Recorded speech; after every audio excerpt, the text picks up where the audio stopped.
topic is cyber technology, and I'm going to talk to you about a different kind of Amazon. And instead of talking to you about Amazon online, I'm going to talk to you about the Amazon rainforest. So it's not really cyber technology at all, and I'm sorry about this. It's just that when Lucille wrote us about this workshop, I had some free time. I started writing a speech. I have a friend who did a documentary recently on the Amazon, and I thought, that sounds pretty interesting. It'll surely fit in somewhere. But no, alas, I have to talk to you about something completely unrelated to our topic, so my apologies. I hope you'll enjoy it nonetheless. I'm going to give you a little bit of a smattering of details having to do with the current situation in the Amazon rainforest. This area of the world is known by the nickname the green lung of the planet. The green lung of the planet, why? Well, this is part of the world that climate experts see as critical to avoiding increases in CO2. CO2, as we all know, is responsible for global warming. So this is how we breathe as a planet. As you might have heard, unless you've been living under a log, there's a new president in Brazil. I don't think he's the greatest piece of news for Brazil or the world, but I guess it's early days still. His name is Jair Bolsonaro. My apologies for the pronunciation. And Bolsonaro presents some very specific dangers for Brazil and for the rest of the world having to do with the Amazon. Here I'm talking about environmental risks. We all know, if we know anything about him, that he strongly favors infrastructure projects, business interests over the environment.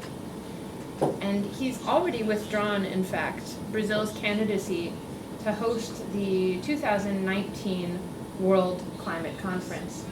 So he's making moves very quickly. Who knows what's going to happen with Brazil and the Paris Climate Agreement? We already saw how that went with the US. Just to give you a bit of context about the Amazon, 2/3 of the Amazon rainforest is located in Brazil. That's why Bolsonaro is so important to this whole matter. There are 8 other countries that each have a piece of the Amazon in them. Here I'm talking about French Guiana, Suriname, Guyana, Venezuela, Colombia, Ecuador, Peru, and Bolivia. It's the biggest rainforest in the world. That means it has an incredibly high level of biodiversity. And even when you think about it in a more narrow sense, you realize that it has 1/3 of the world's fresh water. So just water alone is very much tied up in the Amazon rainforest. Now, of course, there are droughts going on in that region of the world, droughts like we've never seen them before. Another way in which the Amazon is tied to water resources is through deforestation happening in the Amazon. Why is that? Well, deforestation in the Amazon has actually already changed rainfall patterns in that region of the world. When rainfall changes, so does fresh water, and so does the very means by which we live. Speaking of deforestation, I'm now going to take you to a different yet equally depressing topic, that is logging. The Amazon rainforest is commonly thought of as a virgin rainforest, untouched.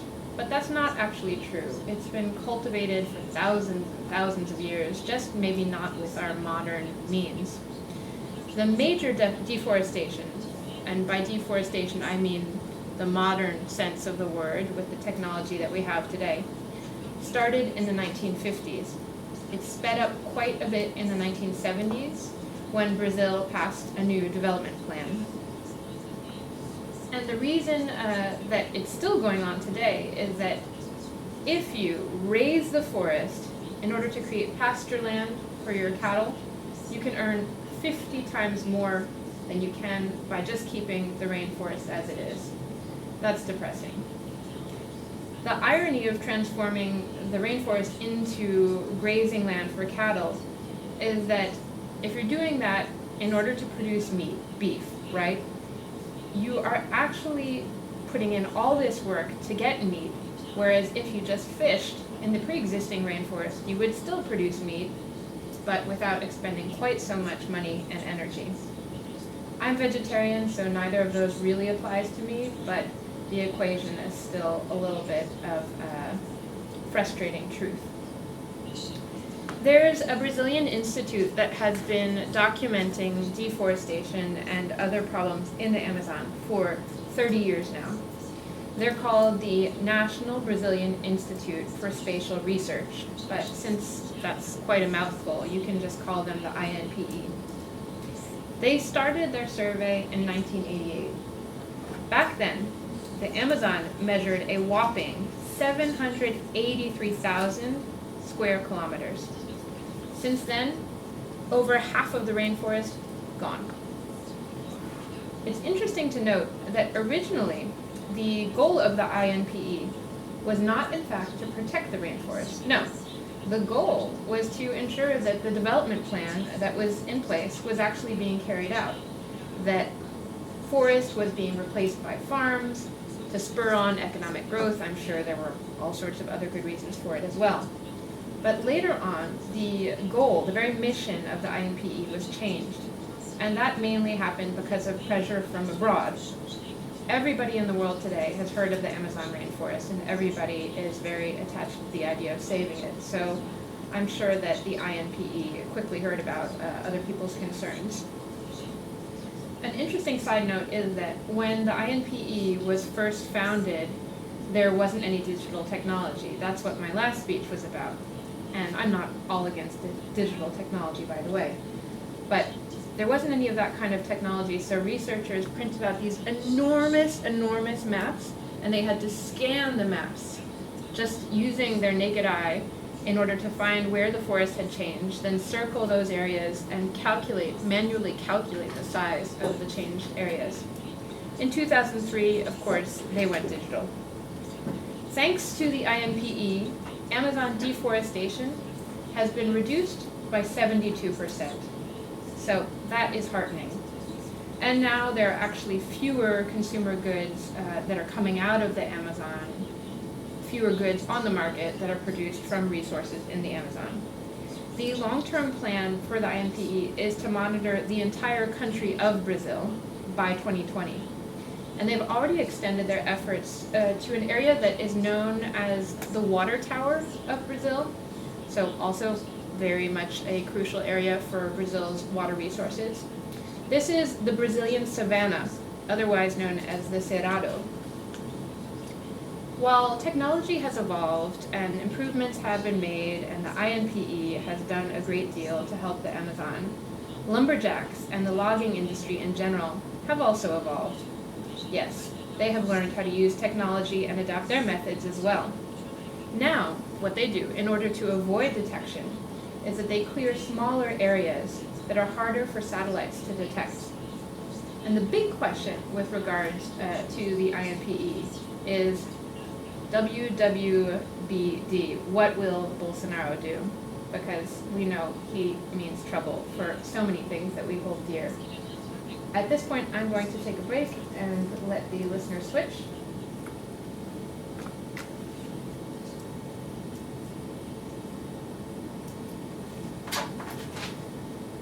Now, when we think of the Amazon, we tend to think of birds and trees and perhaps rainfall, yes. But what we might forget about is the people who live in the Amazon, the indigenous peoples of the Amazon. They are seen by people like Bolsonaro as an obstacle to logging, to extractive industries like mining, to building roads, dams. And they have, not surprisingly, been targeted over time.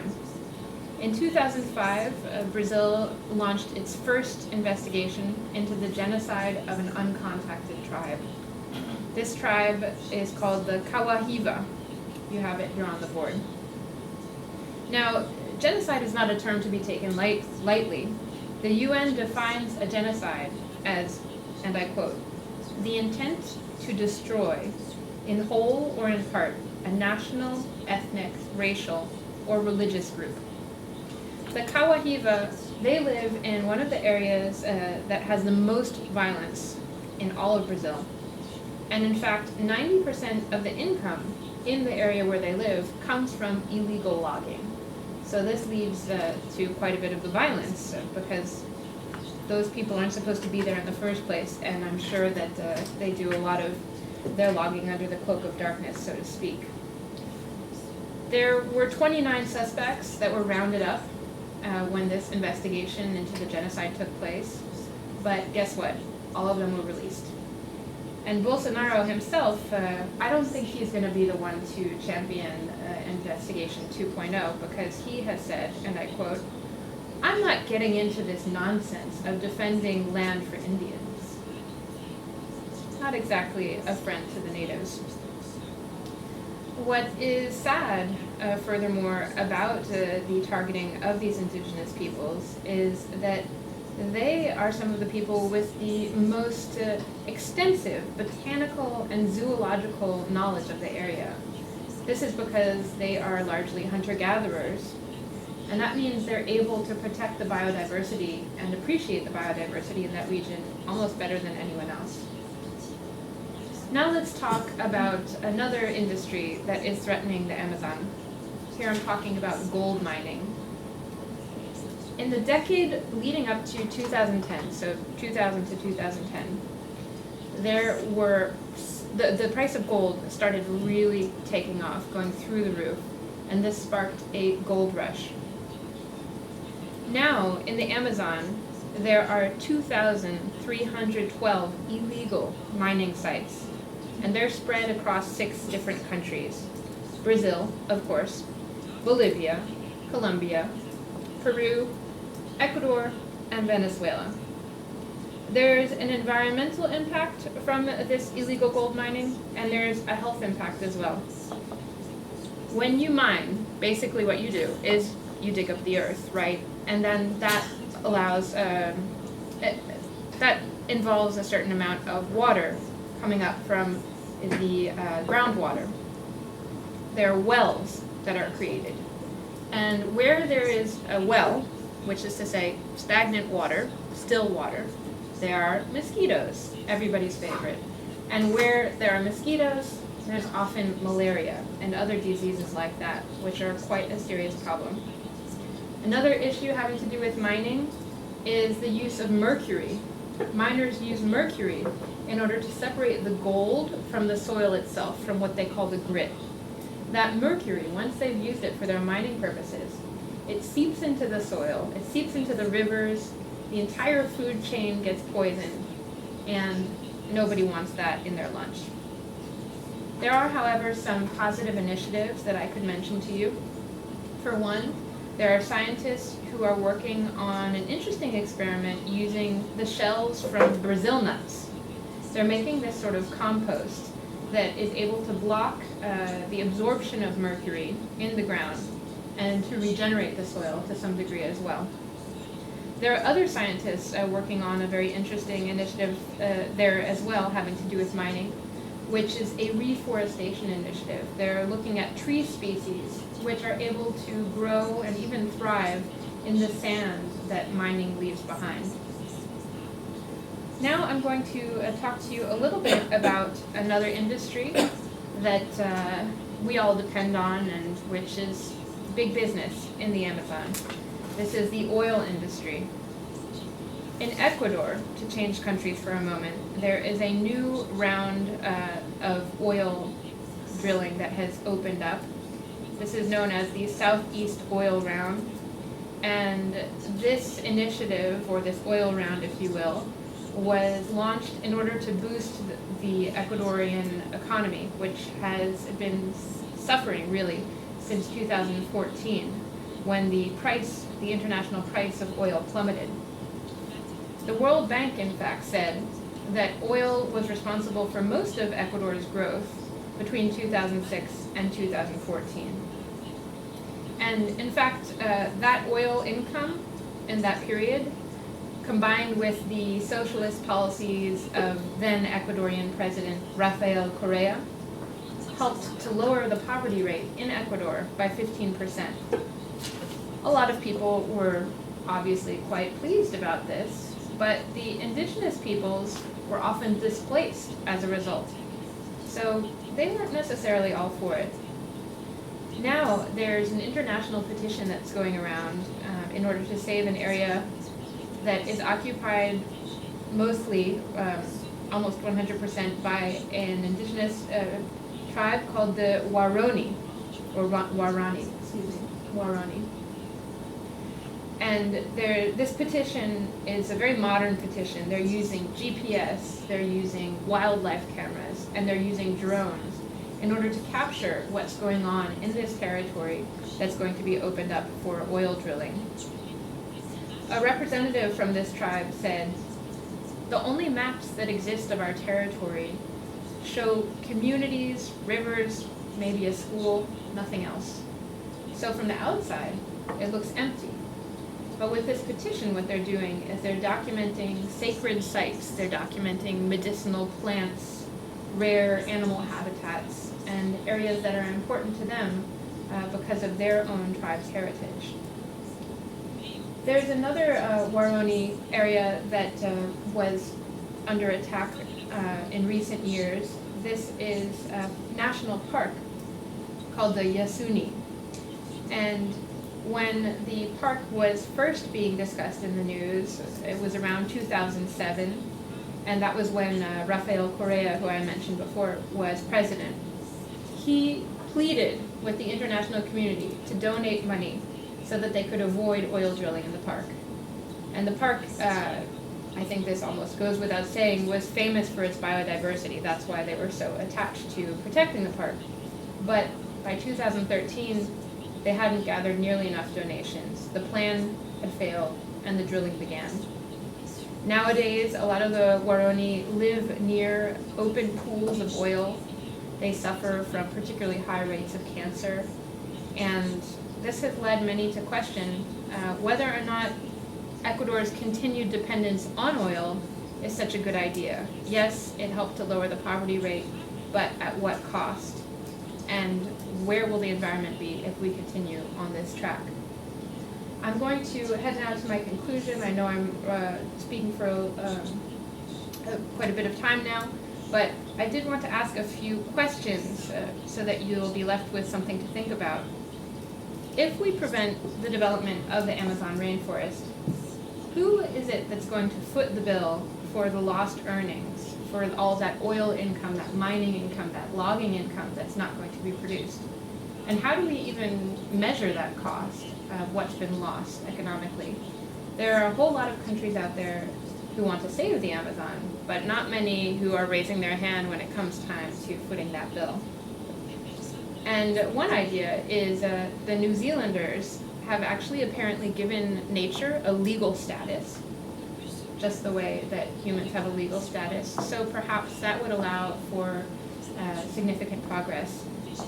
Either way, I would say, as Einstein once said, we can't solve problems using the same kind of thinking that we used when we created them.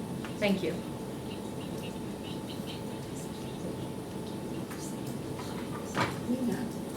What percentage